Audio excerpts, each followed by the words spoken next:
Hello everyone and welcome to another one of our top 5 favorites videos here on the channel. Gent Wevelgem is one of the most thrilling and unpredictable one-day races on the calendar and has a rich history of drama, surprises and powerful performances, and even the occasional bad weather stint with strong winds that Geraint Thomas experienced in the past. From the cobbles to the hills, the race has tested riders in every possible way since its inception in 1934. In recent editions, we've seen spectacular battles unfold, whether it was a powerhouse performance from Wout van Aert and Christophe Laporte, or the tactical brilliance of a breakaway with an unexpected winner pulling off a breathtaking victory like we saw with Biniam Girmay in 2022. With another edition just around the corner, in today's video we're going to look at 5 of the names that could be the riders to win the race. But before we start, make sure to hit the like button and subscribe to the channel here on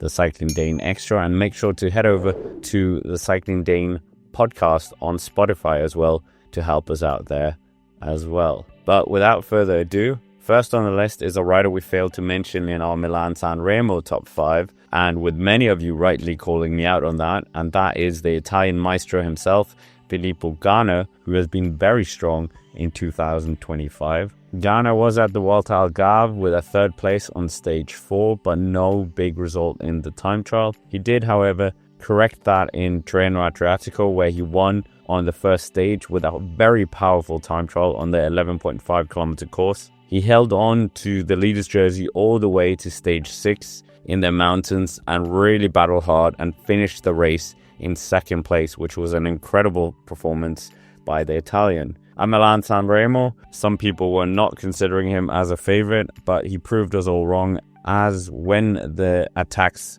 came on the Cipressa, he managed to keep up, but when he did get distanced, he bridged back to the leading duo and managed to salvage a 2nd place in the race as well. Despite this impressive form, he will be heading into the Cobbles Classics, with Paris-Roubaix being his ultimate target. But Gent Wevelgem is a race that he has not had the best of success in, as in his 4 appearances in the race, his highest place has been 43rd overall, and the other races he has never finished. He has all the characteristics to do well. He has the form and he's very good at climbing on these kind of climbs as well.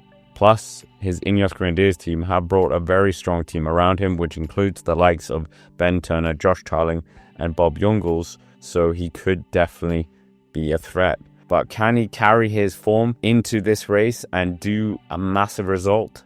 Time will tell. Next on the list is a rider from Visma Bike, who have dominated this race in the past with both Laporte and Wout van Aert, but this year, none of them will be present on the start line, so rather than selecting them, we have gone for Olav Kooij, who's one of the fastest sprinters in the world at the moment. The Dutch rider has already opened his account this year with 2 wins in the Tour of Oman early on, followed by a 2nd place in Brussels-Kern and a win on stage 4 in Tirreno Adriatico. Plus, he was up there in the 2nd group in Milan-San Remo, finishing 8th in the race, so not bad at all. Kooij is a very versatile sprinter and is not allergic to the cobbles, and in the past 2 editions of Gent Wevelgem he has finished in the top 10. In 2023 he was 8th, and in 2024 he was only 16 seconds away from the leading duo and finished 6th. Kooij is the best card for Visma Bike if a breakaway doesn't go up the road, but his team will have to make sure that they help other teams control it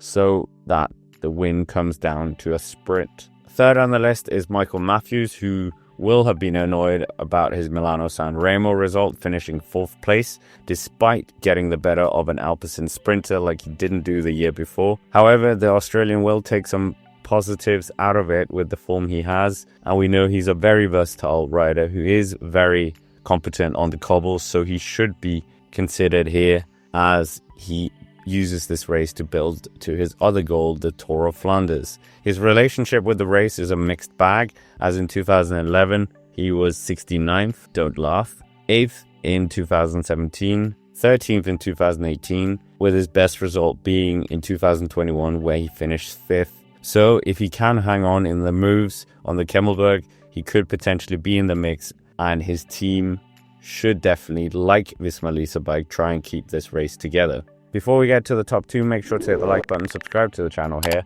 And just some other riders of note, we have Olav Kooij, a former podium finisher.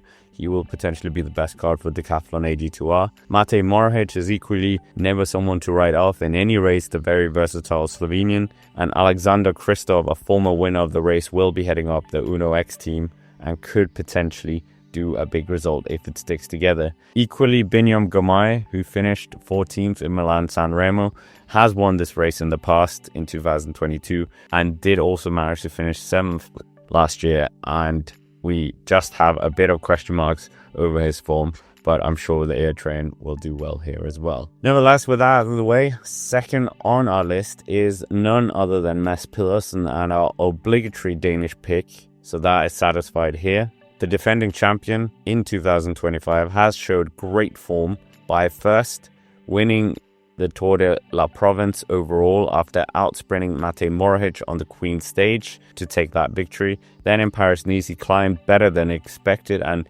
even managed to win on stage 6, sealing the points classification in the process. And in Milan-San Remo, which he was targeting very heavily, he wasn't able to get into the winning move and finished 7th in the sprint behind. Pedersen has a great record in Gent Wevelgem as he's won it twice, first time in 2020 and second in 2024, where he managed to outsprint Mathieu van der Poel, but he has also finished 5th in the race in 2023 and 7th in 2022. And if he did manage to win, he would join a very elite club of riders that have won this race 3 times. That includes the likes of Pedersen, Tom Boonen, Matteo Cipollini, and even Eddie Merckx and Rick Van Looy. Pedersen will also be relying on a very strong Lidl Trek team who have been very good in the classics in recent years, and they will also be having Jonathan Milan in the team, who was very good last year where he managed to finish inside the top 10 and can be a secondary weapon